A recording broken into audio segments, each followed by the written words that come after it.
Assalamualaikum warahmatullahi wabarakatuh. Jumpa lagi dengan Elang DM Family. Halo guys, hari ini saya akan mengajar mata kuliah Fisika Dasar 2 yang berada di Fakultas Teknik Universitas Tanjung Pura. Pembahasan hari ini adalah yang berhubungan dengan potensial listrik dan kapasitor.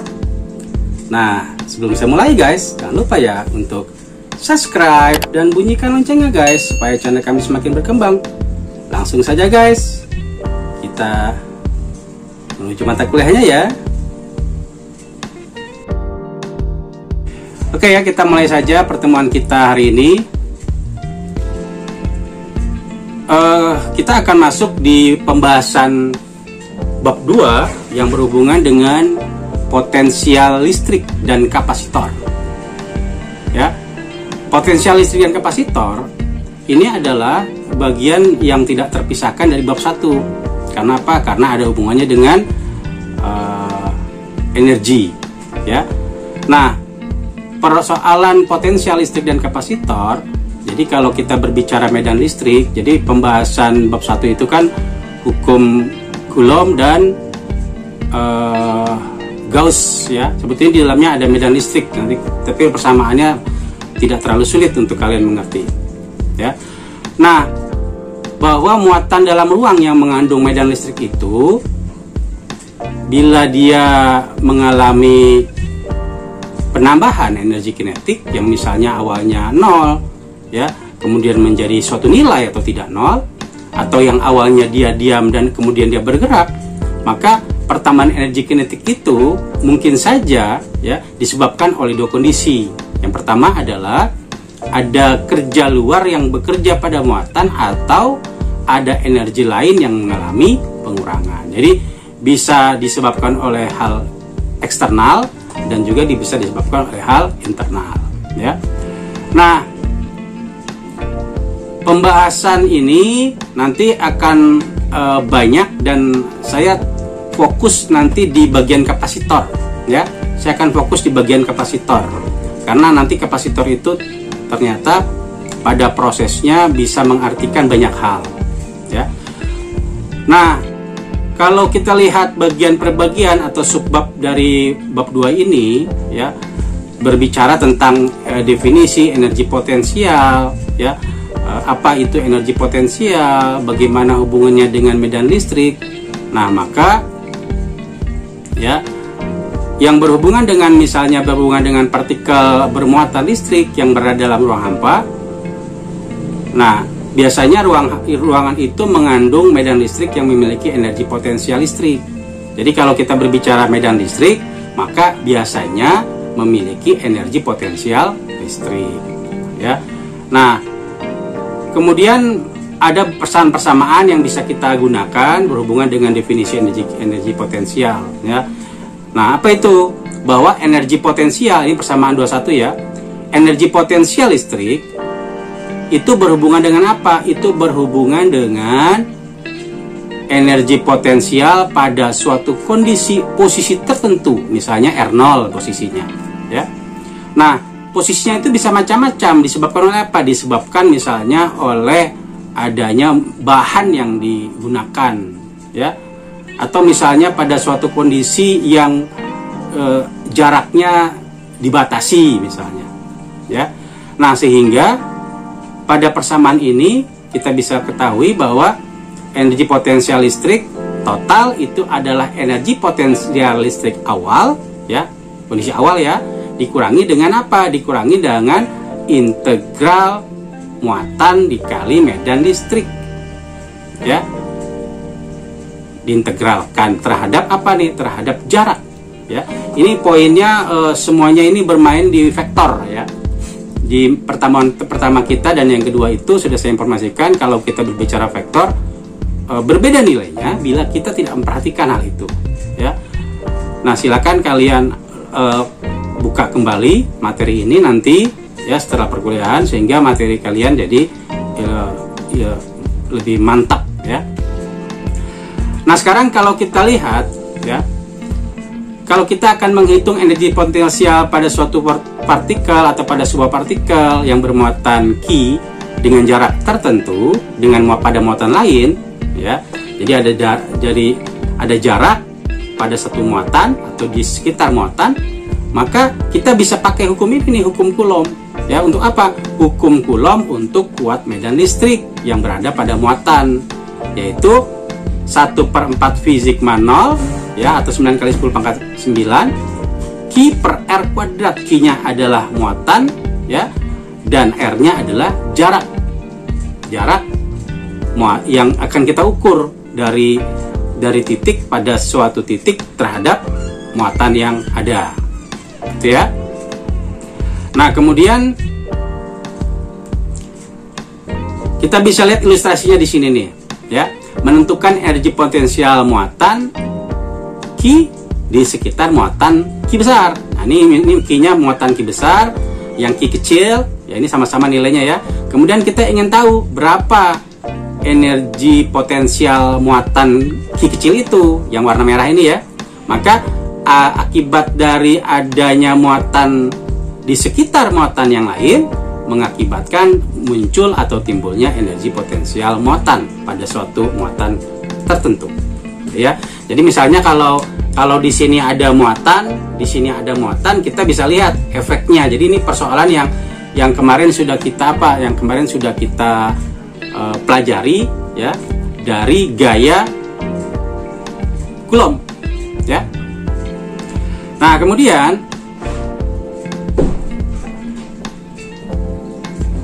kalau persamaannya itu kita gunakan, ya, dan yang kita hitung, maka kita akan dapatkan persamaan umum, ya, persamaan umum. Jadi persamaan yang tadi, yang ini, kalau kita gunakan, maka kita akan dapatkan. Jadi ada jarak rata-rata dan jarak awal, ya, kondisi awal.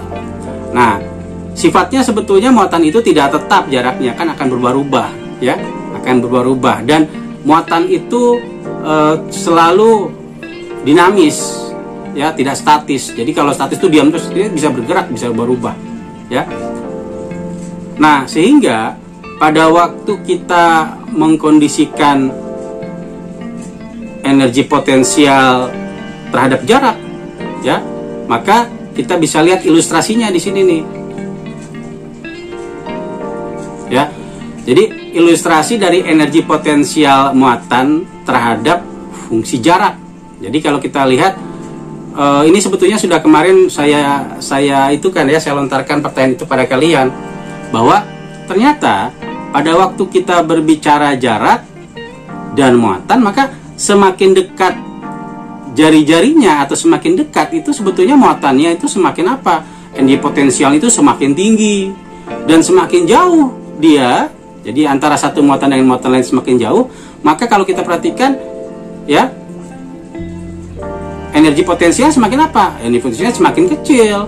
Jadi kalau kita lihat dari grafik, ya, grafik itu logikanya kalau pada sumbu X ini adalah menyatakan jari-jari, pada sumbu Y ini menyatakan energi potensial, ya, maka semakin ke atas dia semakin besar, semakin ke kanan dia semakin jauh karena berhubung jarak, ya, jari-jari.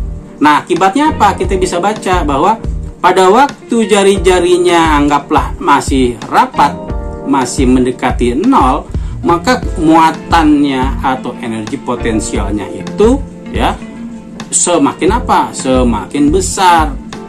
Dan perlahan-lahan dia akan mengecil bila jaraknya semakin lama semakin jauh, gitu ya. Nah, sehingga ya, gambaran energi potensial muatan terhadap jarak, ya, daripada suatu muatan tertentu itu bisa diilustrasikan dengan mudah. Nah, ilustrasi gampangnya kalau kita dalam berbicara manusia, ya, apabila seseorang, ya, anggaplah seseorang, kalau kita kemarin kan berbicara ada muatan sejenis, muatan berlawanan jenis. Nah, anggaplah kalau muatan sejenis itu laki-laki dengan laki-laki, perempuan dengan perempuan, ya, maka hubungan yang ada adalah apa yang terjadi? Hubungannya adalah kalau sejenis dia akan tolak-menolak, acuh-acuh gitu kan, cuek-cuek. Tetapi kalau lawan jenis, apa yang terjadi? Mereka akan saling memperhatikan. Jadi ada keterkaitan, tarik menarik, gitu ya. Itu ilustrasi sederhana. Jadi memudahkan kita untuk mengerti hal ini. Ini sama persis dengan ini, ya. Pada waktu mereka akan saling berjauhan, mengakibatkan apa?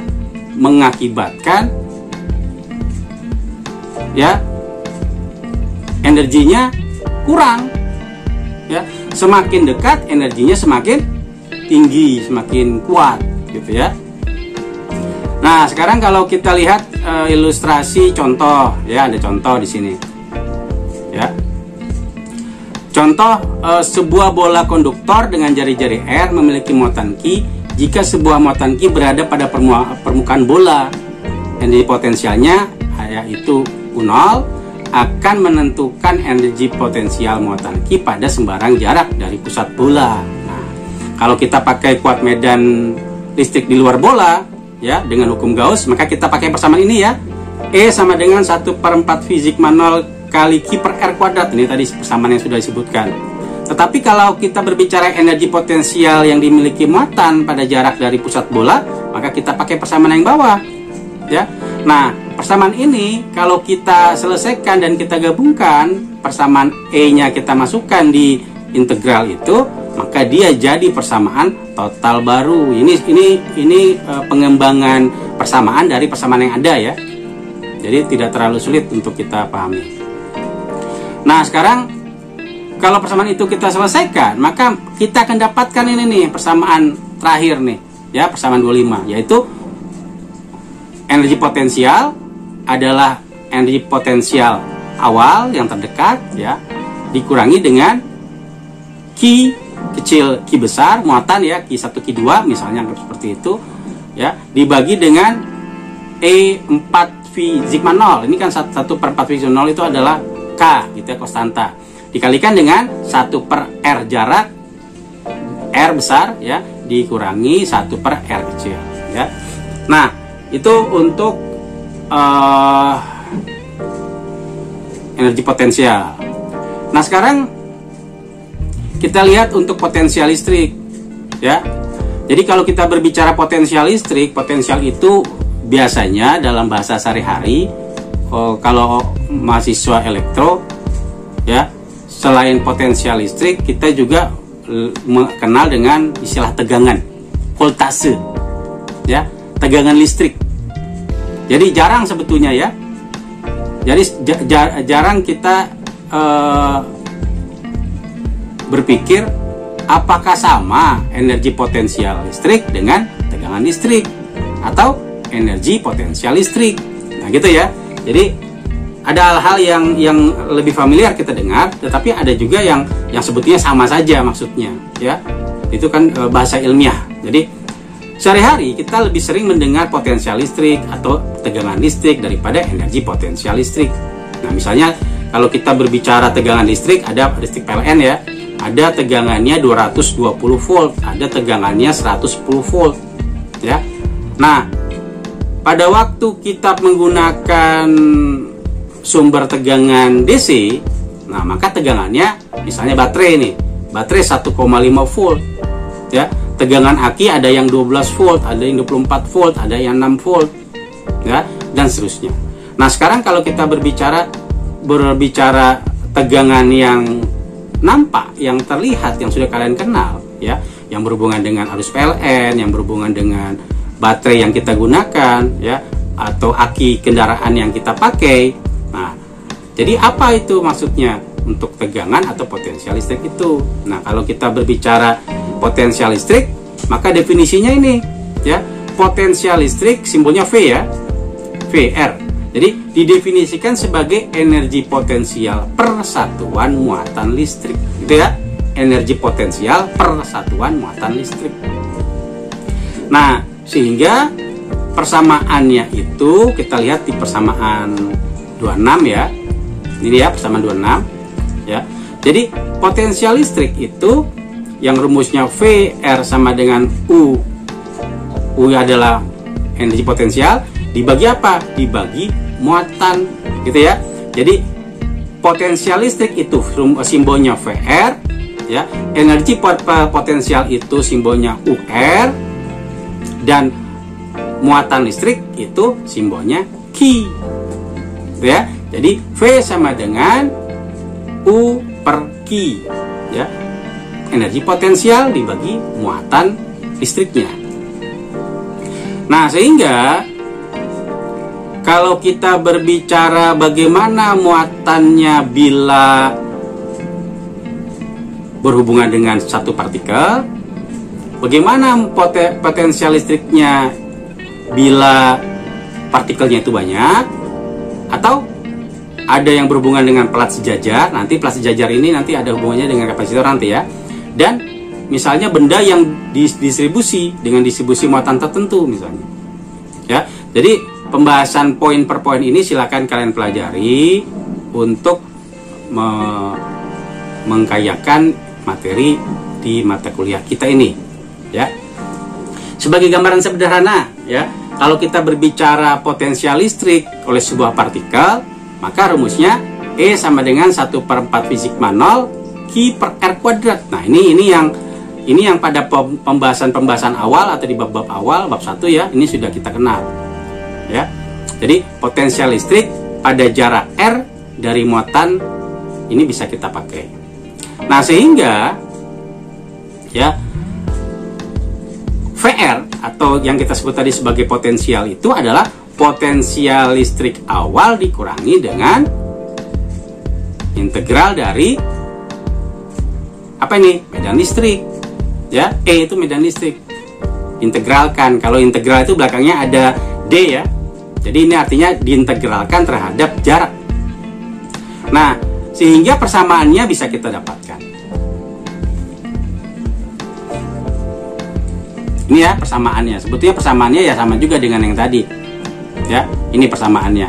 Tetapi apabila jaraknya itu tak terhingga, ini ya kalau persamaan ini, dan kita akan dapatkan beda besar beda potensialnya itu sama dengan 0. Sehingga apa? Sehingga persamaannya itu kembali lagi bahwa beda potensial ya, potensial listrik itu adalah 1/4 sigma 0 Q per R. Oh, nah itu berarti apa? Ini adalah persamaan yang disebabkan oleh jarak yang tak terhingga.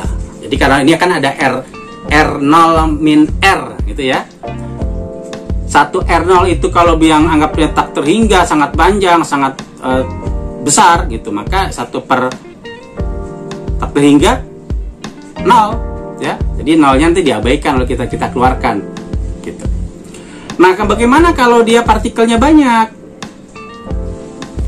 Beda potensial bila partikelnya banyak itu ya, nanti kita pakai ilustrasi ya, atau kita anggap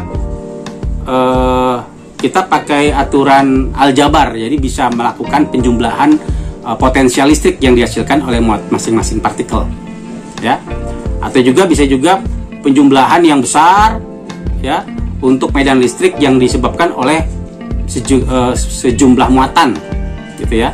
Nah, kita lihat ilustrasinya itu di gambar, kita lihat dulu gambarnya ya. Nah, ini ilustrasinya. Jadi kalau kita berbicara bagaimana menentukan potensial listrik yang dihasilkan oleh sejumlah muatan pada titik-titik tertentu, ini misalnya ini ada sumbu X dan Y, kemudian masing-masing muatan tersebar pada suatu daerah ya. Misalnya ada Q1, ada Q2, ada Q3. Nah, maka masing-masing Q1, Q2, Q3 ini punya jarak terhadap apa? Terhadap titik pusat. Ya, titik pusat. Dan apabila diketahui ada suatu titik yang menjadi acuan kita untuk kita ketahui bagaimana hubungannya atau bagaimana kita menentukan potensial listrik yang dihasilkan oleh masing-masing muatan. Ya. Nah, karena itu kalau kita berbicara jarak, maka jarak terhadap Q1 ada nilainya. Ya. Anggaplah kita bilang R1 jaraknya. Maka untuk pencarinya kita buatnya dalam kondisi harga mutlak. Jadi R min R1 ini vektor ya. Ada garis atas itu vektor. Kemudian untuk jarak muatan Q2 R2 adalah dalam harga mutlak R min R2. Dan begitu pula untuk mencari jarak muatan 3, ya, yaitu dalam harga mutlak R min R3. Nah, persamaan-persamaan itu kemudian kita cari satu-satu untuk mencari potensial listriknya, ya. V1 berapa untuk di muatan 1 karena ada 3 muatan, ya.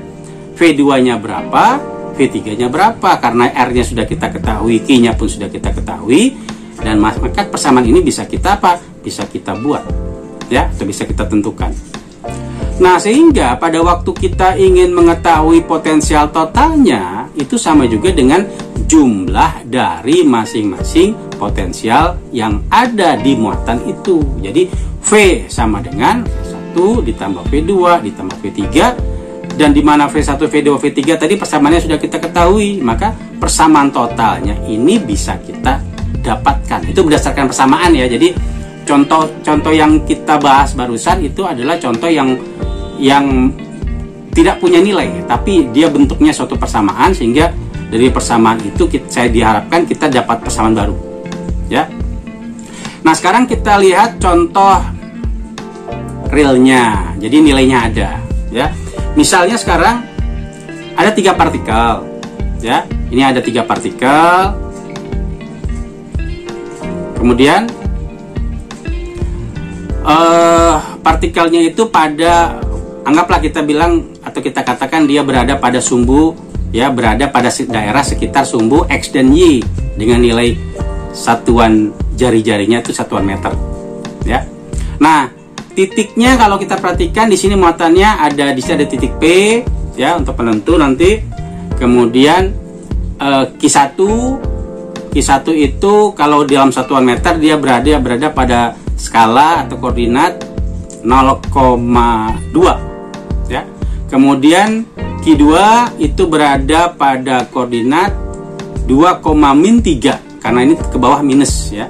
Kemudian yang Q3 itu berada pada koordinat 4,1, ya, 4,1. Jadi sekarang kalau kita lihat muatannya, masing-masing muatan yang sudah ditentukan, Q1 itu besarnya adalah 2 mikrokulom, Q2 adalah 4 mikrokulom, dan Q3-nya min 5 mikrokulom, jadi minus, ya. Nah, sekarang kita ingin menentukan beda potensial listrik di titik P. Nah, ini titik ini sebetulnya bisa nanti di mana saja, ya. Jadi kalau kita berbicara satu titik ini nanti jadi penentu. Kalau misalnya kita letakkan di kuadran 2, bagaimana kalau saya letakkan P-nya ini ada di dekat sini? Bagaimana kalau saya letakkan di kuadran 3 gitu, ya, atau kuadran lain, ya. Nah, itu jadi pembelajarannya untuk kita sekalian. Nah, sekarang kalau kita sudah tahu bagaimana koordinatnya, nah, karena tadi kita berbicara koordinat, maka koordinat itu ini mainnya di vektor. Maka kalau tadi kita kenal dia X, Y, ini kebetulan 2 dimensi, ya, gambarnya 2 dimensi. Misalnya anggaplah yang ini, ya. Tadi saya katakan nilainya berapa sih koordinatnya? Koordinatnya yang ini adalah 2,-3, ya. Ini 2,-3. 2-nya berhubungan dengan I, min 3-nya berhubungan dengan J. Nah, maka di R2 kalau kita lihat R2 ini berapa jari-jarinya? 2I min 3J meter, ya. Kalau R1 tadi kita katakan, ya, R1 ini adalah 0,2, ya. 0,2 berarti 0I ditambah 2J, ya. Atau nolnya kita abaikan, maka kita karena 0, ya, maka kita bisa saja kita tuliskan jadi 2J meter satuannya. Nah, sehingga kalau kita dapatkan semua jari-jarinya, ya, R1, R2, R3. Nah, sekarang yang R4 belum nih, ya, kita cek R4. R4 ini berada pada koordinat 4,4, ya. 4 di X dan 4 di Y, maka titiknya 4,4. Kalau kita pun pakai vektor, dia menjadi 4I ditambah 4J. Betul ya? Nah, sehingga masing-masing jari-jarinya atau jaraknya itu sudah kita ketahui. Nah, jadi kalau kita ingin cari R1 besar, itu adalah harga mutlak R kecil min R1 kecil. Nah, R-nya sudah kita ketahui tadi masing-masing ya. Di atas tinggal kita pakai. Nanti dalam kondisi harga mutlak, kalau harga mutlak itu berarti nanti kita akarkan dan kuadratkan, ya. Kita akarkan dengan kuadratkan. Jadi kalau ini R-nya adalah 4I ditambah 4J, saya ambil contoh pertama saja, dikurangi R1 adalah 2J, maka kita dapatkan 4I. Ingat ya, kalau kita ingin menjumlahkan kah, mengurangi kah vektor, maka kurangi atau jumlahkan X. Jadi I ya, sekian I ditambah dengan sekian I, atau sekian I dikurangi dengan sekian I, seperti itu ya. J dengan J, K dengan K kalau misalnya 3 dimensi ya, IJK.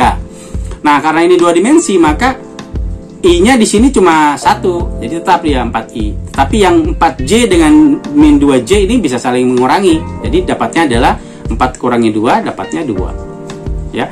Karena dalam harga mutlak 4I plus 2J, maka kita cari dengan menggunakan rumus Pitagoras ya. Kita pakai akar 4 kuadrat ditambah 2 kuadrat. 4 16, 2 kuadrat 4, tambahkan 20, jadi akar 20. Ya. Nah, demikian juga kalau kita ingin mencari R2, maka kita dapatkan akar 53 meter. Demikian juga kalau kita mau cari R3 dengan menggunakan konsep yang sama ya, kita dapatkan 3 meter. Nah, sekarang kalau sudah seperti itu, apa yang kita lakukan? Kita cari cari potensial di titik P ya. Terhadap apa? Terhadap masing-masing muatan. Jadi pengaruh muatan Q1, Q2, Q3 ya, maka muncul potensial listrik di mana? Di Q1. Jadi V1 disebutnya. Kalau di Q2 kita dapatkan V2. Nah, sehingga pada waktu kita ingin mencari potensial listrik di titik P akibat muatan Q1, maka kita cari 1/4 V sigma 0 dikali Q1 per R besar ya, R1. Ini yang sudah dalam harga mutlak nih. Ya. Maka kita dapatkan 1/4 V sigma 0 adalah 9 kali 10 pangkat 9. Q-nya adalah 2 kali 10 pangkat min 6 karena mikrokulom ya, dibagi dengan R besar 1 ya. Jadi akar 20. Kita dapatkan sekitar 4025 volt. Di V2 dengan cara yang sama kita dapatkan 4945 volt, dan V3, nah ini negatif ya, karena tadi muatannya negatif, kita dapatkan minus 15.000 volt. Nah, kalau sudah dapat seperti ini, maka untuk mencari potensial totalnya tinggal kita jumlahkan saja. Jadi V1 ditambah V2 ditambah V3, kita jumlahkan ya, dapatlah minus 6030 volt ya. Itu kita bahas dari contoh soal. Jadi membahas contoh soal itu merupakan sesuatu yang membuat kita jadi lebih semangat ya untuk mengerti materi kita selanjutnya. Nah, kemudian ada potensial momen dipol ya. Kalau momen dipol ini sederhananya adalah dua muatan yang besarnya sama tetapi beda tanda ya, momen dipol. Kemudian ada jarak tertentu, jadi dia tidak berimpit, ada jarak ya. Nah, misalnya seperti ini nih, Q dengan Q minus dan Q plus ya. Maka ada jarak D. Ini ilustrasi sederhana dari dipol listrik ya.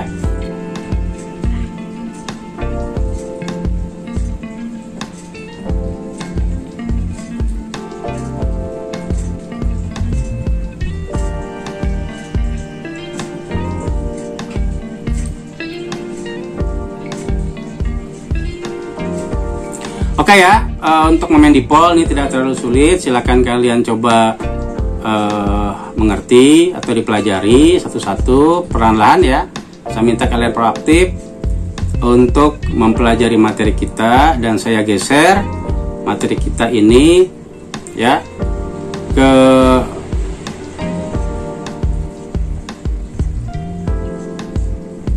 poin yang lain ya. Sama ya dengan ini ya. Ini ada potensial listrik plat sejajar. Nah, ini ya. Plat sejajar itu nanti larinya digunakan di kapasitor ya. Jadi kalau kita berbicara potensial listrik plat sejajar, maka kapasitor plat sejajar memiliki plat yang terpisah sejauh D. Jadi ada terpisah tapi ada jarak ya. Kemudian rapat muatan pada plat adalah tau.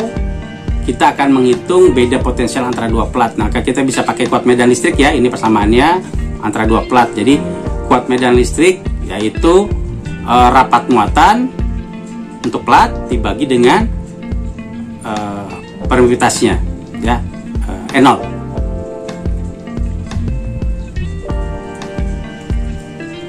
Kemudian potensial akibat kehadiran bandi elektrik. Nah, ini bandi elektrik ini sangat penting ya. Karena nanti pada waktu kalau kita lihat tabelnya, ada tabelnya nanti bandi elektrik itu punya nilai dan punya akibat bila digunakan untuk plat ya. Plat yang digunakan untuk kapasitor. Ilustrasi sederhananya adalah seperti ini ya. Ilustrasinya ini. Jadi kalau di sini ada plat untuk bandi elektrik ya, 1 dan 2, nah maka kuat medannya ini bisa kita dapatkan. Ya, ini cara untuk menentukan efek bahan elektrik pada potensial. Ya. Nah, kemudian ada teorema energi. Kemudian kalau saya lari gini dulu ya, geser dulu ke bawah. Nah, ini satuan-satuan ini kadang penting juga ya. Ya, satuan elektron volt. Ya, elektron volt biasa kan kita singkat sebagai EV. Ya, EV itu elektron volt, elektron volt. Nah, elektron volt itu nilainya adalah 1,6 kali 10 pangkat min 19 dikali 1 volt. Jadi sama juga dengan joule. Ya. Nah, 1 elektron volt adalah energi yang dimiliki elektron ketika berada pada potensial 1 volt. Karena itulah dibilang 1 elektron volt. Nah, sekarang kalau kita berbicara satuan, ya ini contoh sederhana saja ya. Energi yang diperlukan untuk melepaskan elektron dari atom hidrogen disebut energi ionisasi atom hidrogen. Besar energi tersebut adalah 13,6 eV, elektron volt. Berapa besar energi tersebut dalam satuan SI atau joule? Yang ini ya, tinggal kita pakai saja. Kalau 13,6 EV, sedangkan EV-nya itu adalah 1,6 kali 10 pangkat min 19, kita kalikan, kita dapatkan 2,18 kali 10 pangkat min 19 joule. Ya. Tinggal kita kali ya, karena 1 EV itu adalah nilainya ada, yaitu 1,6 kali 10 pangkat min 19 joule, hingga nanti satuannya joule. Ya. Nah, ini kita masuk kepada pembahasan kapasitor. Ya. Nah, kapasitor itu apa sih? Ya. Pernahkah kalian melihat kapasitor? Jadi kalau kita berbicara kapasitor, maka pada waktu kita mengetik ya, maka sebetulnya tombol komputer itu, tombol keyboard ya, itu menggunakan sifat kapasitif. Jadi fungsi kapasitor di situ ya. Sehingga pada waktu kita menekan satu tombol, satu huruf ya, maka akan membuat action dan terlihat di layar menyatakan huruf yang kita inginkan ya. Nah, artinya bahwa fungsi keyboard, tombol keyboard itu berfungsi sebagai kapasitor ya. Nah, kemudian apa yang terjadi atau apa yang menyebabkan dia seperti itu ya. Nah, kalau kita perhatikan, maka ada mekanisme tersendiri di keyboard itu yang mengakibatkan kita bisa menekan dan waktu kita lepas dia kembali. Artinya ada mekanisme apakah dengan sistem pair atau dengan sistem karet ya. Macam-macam, biasanya digabungkan macam-macam ya. Sama juga dengan misalnya kita pakai kalkulator ya. kita pakai kalkulator, ada juga banyak sebetulnya ya peralatan-peralatan elektronik yang menggunakan sifat-sifat kapasitor ini. Nah, sekarang kita lihat gambarannya ya, contoh-contoh kapasitor. Nah, kapasitor itu pada prinsipnya ada yang kita sebut sebagai kapasitor elektronik ya, kapasitor keramik ya, ada polar, ada non polar, ada bipolar. Jadi macam-macam nih ya. Nah, ada kapasitor yang tidak memiliki tanda. Jadi kalau tidak memiliki tanda itu, kalau yang memiliki tanda itu yang kayak elektrolit ini ya, yang besar-besarnya elektrolit nih ya. Kita harus memasangnya dengan posisi kaki yang tepat, yang benar, karena di sini ada nyatakan plus dan minus ya. Nah, sekarang kita berbicara dulu fungsinya ya. Kapasitor fungsinya itu apa? Kapasitor itu fungsinya sama seperti power bank, baterai, aki ya. Tapi sifatnya itu sementara dan dia bisa, artinya apa? Dia bisa berfungsi sebagai penyimpan arus sementara. Jadi kalau ada arus dimasukkan, dia akan menyimpan. Dan bila dipakai, dia akan langsung keluar. Ya, karena itu banyak sekali kapasitor itu digunakan untuk, kalau dipakai untuk sehari-hari ya, bisa kita lihat di mana, di kipas angin. Di kipas angin biasanya dipasang kapasitor. Kenapa? Karena membantu kerja kipas angin pada waktu kondisi awal.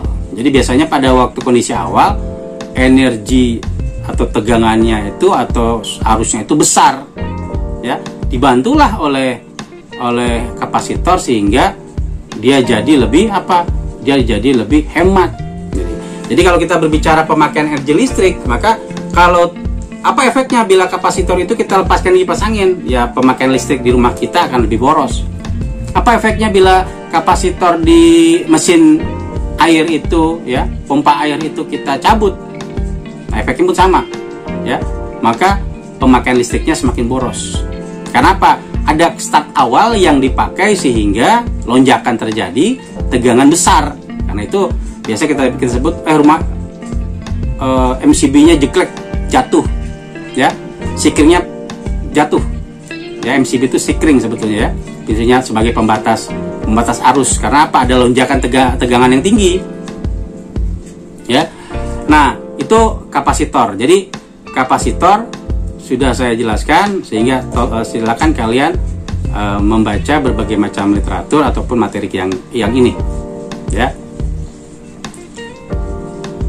Nah, tadi sudah saya informasikan bahwa kapasitor itu adalah mempunyai kemampuan menyimpan muatan listrik karena dia mempunyai, tetapi bukan pada kondisi yang lama, sesaat. Jadi pada waktu dipakai habis, dia akan ngisi kembali.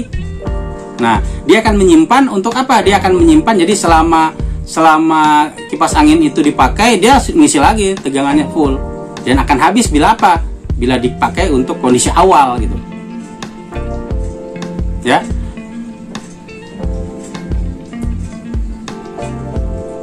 Nah, kemampuan kapasitor untuk menyimpan muatan listrik ini dinamakan kapasitansi. Jadi kalau kita baca ini, tolong dibaca baik-baik ya. Nah, kemudian makin besar kapasitansi sebuah kapasitor, maka besar pula muatan yang dapat disimpan kapasitor itu. Nah, karena itu biasa yang sering kita temui itu misalnya di mesin cuci, TV tabung ya, TV lama, TV tabung itu punya kapasitor yang besar itu. Ya, karena itu tidak disarankan kita untuk membongkar TV lama, TV tabung lama. Kenapa? Energi yang tersimpan dalam kapasitor yang besar itu bisa membuat kita tersetrum gitu ya, karena tegangan tinggi itu ya tersimpan.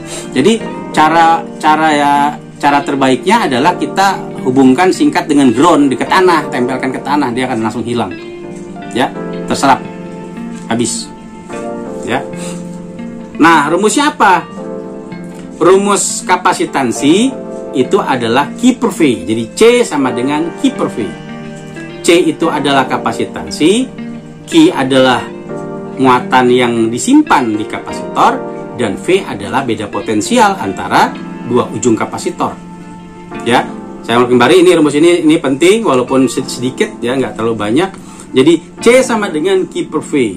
Jadi kapasitansi kapasitor itu adalah muatan kapasitor dibagi dengan beda potensial antara ujung kapasitor. Nah, sekarang satuannya ya. Kalau kita lihat kapasitansi kapasitor C sama dengan Q per V. Q itu apa satuannya? Q itu satuannya Coulomb. Ya. V satuannya volt. Jadi ya, jadi apa? Jadi C per V.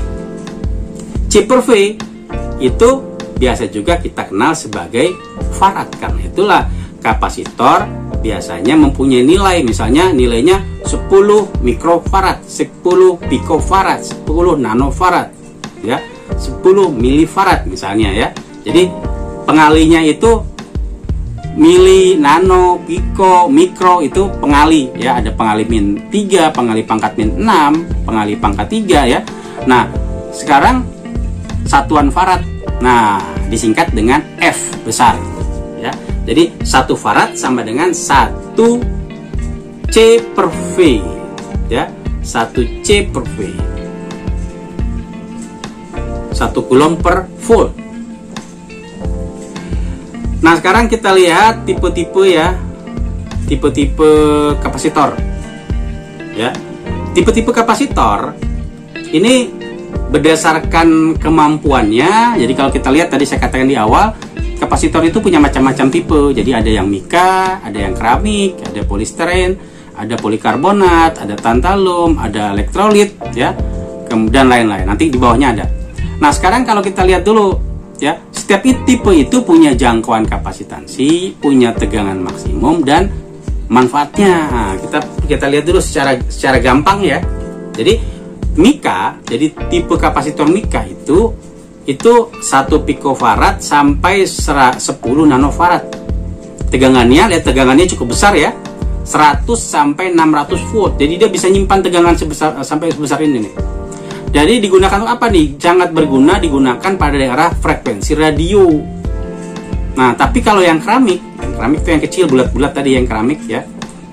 Yang keramik itu adalah 10 picofarad sampai 1 mikrofarad. Ya, tapi tegangannya cukup besar, bisa sampai antara 50 sampai 30.000 volt. Ya. Dia komentarnya adalah kecil dan murah karena kecil ya. Kemudian polistiren ini ada nilainya ya, sekitar 100 sampai 600 volt, ya, hampir sama antara dengan mika. Kemudian kualitas tinggi digunakan pada filter yang teliti. Nah, kapasitor itu, jadi kalau kita berbicara kapasitor, berbicara lilitan atau induktor ya, itu biasanya dipakai untuk filter. Filter itu bukan filter air, tapi filter elektronik ya, penghapus noise, penghilang noise. Jadi kalau kita misalnya lagi nelpon terus bunyi zzz, berdesis, berdengung ya, itu gangguan. Nah, gangguan itu bisa diredam dengan menggunakan filter. Ya, diredam. Jadi diredam itu noise-nya diturunkan ya. Yang jelek diturunkan, yang bagusnya dikeluarkan. Jadi kita dapatkan suara yang jernih. Ya. Nah, spek-speknya silakan dilihat, ada macam-macam kualitas, ada kualitas tinggi, ada kualitas sedang ya. Dan masing-masing pasti memiliki harga yang bervariasi ya. Nah, kalau yang terakhir nih elektrolit. Ini elektrolit ini aluminium ya. Jadi filter catu daya ini dipakai untuk catu daya untuk meratangkan tegangan. Oh, ternyata ini ternyata pada waktu kita menggunakan power supply ya, pengecas, adaptor. Nah, itu tuh di dalamnya ada apa? Di dalamnya itu pasti ada kapasitor karena dia berguna untuk meredam apa? Meratakan tegangan. Jadi tegangan yang melonjak-lonjak itu mengakibatkan elektronik bisa rusak, elektronik. Tapi kalau tegangannya stabil ya, maka tidak ada lonjakan, maka elektronik bisa tahan lama. Ya. Nah, kemudian kapasitor plat sejajar ya. Untuk pembahasan ini kita perhatikan ya, bahwa kalau misal kita punya kapasitor, maka luasnya ini, luas platnya ini sangat berhubungan, dan jaraknya ini pun sangat berhubungan dengan apa? Dengan kemampuan kapasitor, kapasitansinya. Ya. Nah, sehingga ada persamaan yang harus kita ketahui ya, apabila kita berhubungan dengan muatan. Jadi kerapatan muatan, ini kerapatan muatan ini kita pakai simbolnya tau ya, jadi plus minus ya. Jadi jarak antara plat D, pakai jarak D, kemudian kalau tau plus minus itu kerapatan listrik pada masing-masing plat ya. Nah, kita lihat ini nih logikanya gini ya. Kenapa ada setiap plat itu ada luas plat? Semakin besar luas platnya, maka semakin besar juga kapasitansinya. Ya, semakin dekat jaraknya mengakibatkan semakin besar atau bagus juga kapasitansinya. Tapi mereka tidak boleh saling menempel. Karena itu nanti ada strategi tersendiri ya, untuk kita ketahui bahwa kapasitansi itu kan bentuknya kayak kertas gitu. Ada 2 kertas ya. Tetapi pada waktu mau kita pakai lebih banyak kan tidak mungkin. Platnya besar sekali. Nah, maka ada strateginya dengan menggunakan sistem penggulungan. Ya, sama seperti kita menggulung kue lapis ya, sama seperti kita menggulung kertas. Jadi ada isolatornya ya.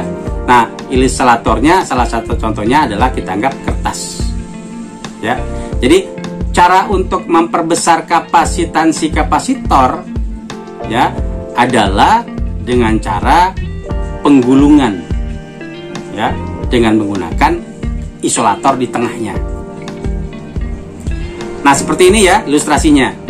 Jadi kalau kita punya plat yang panjang dengan lebar tertentu, luas tertentu, jarak tertentu, kemudian di tengahnya ini dikasih isolator yang warna kuning yaitu isolator, kemudian digulung, itu mengakibatkan apa? Mengakibatkan dimensinya jadi semakin ringkas atau semakin kecil, ya. Dan apa yang kita lakukan?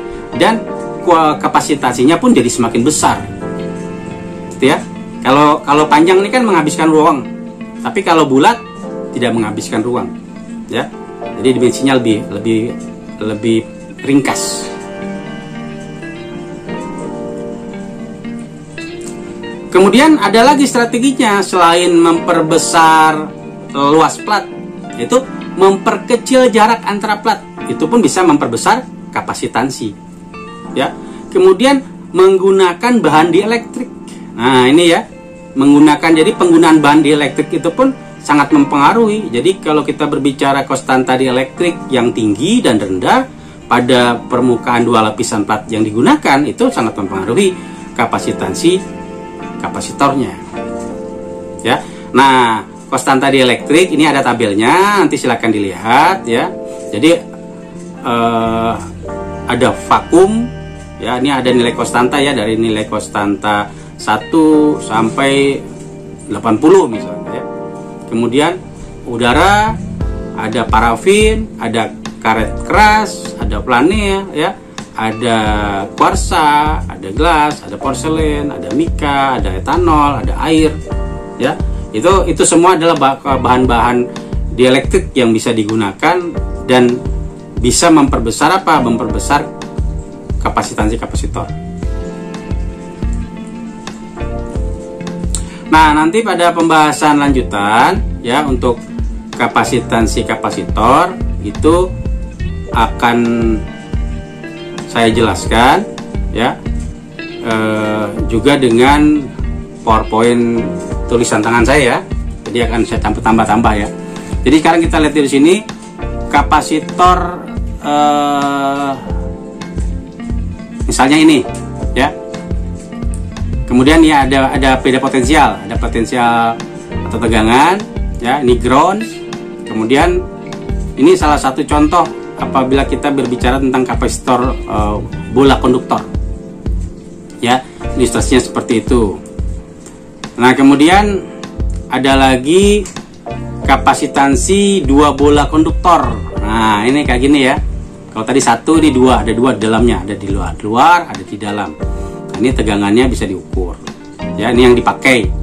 Ya, sehingga kapasitornya bisa besar. Ya. Ini teknis. Kemudian ada lagi yang kapasitor 2 silinder konsentris, ya. Ini silinder. Jadi kalau tadi kan bulat-bulat saja, ini sekarang bentuknya kayak tabung, ya. Ada jari-jari dalam, jari-jari luar, ya. Jadi yang satu yang luar, kemudian nanti dihubungkan. Nah, ini kita lihat beda tegangannya apa, ya. Ada potensinya kayak apa. Kemudian ada lagi yang kapasitor variabel. Nah, ini ya biasa juga dikenal sebagai Farco. Kapasitor variabel ini sebetulnya sekarang sudah jarang ya kita lihat ya, tapi sebetulnya kapasitor variabel ini banyak dipakai pada radio. Ya, pada radio itu apa? Untuk menentukan frekuensi. Ya. Jadi kalau kalian entah kakeknya atau omnya ya, atau pamannya atau mungkin bapak orang tuanya memiliki radio yang lama, radio yang bukan digital ya, diputar gitu.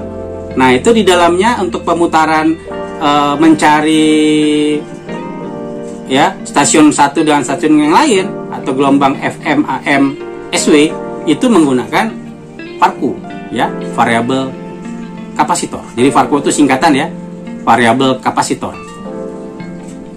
Nah, karena disebut sebagai variabel kapasitor, tentu saja mengakibatkan kapasitornya itu kapasitasnya bisa diubah-ubah. Karena itu simbolnya bentuknya kapasitor, tapi di sini ada arah panah. Arah panah ini menyatakan apa? Kita bisa memperbesar dan memperkecil kapasitansi kapasitornya, gitu ya.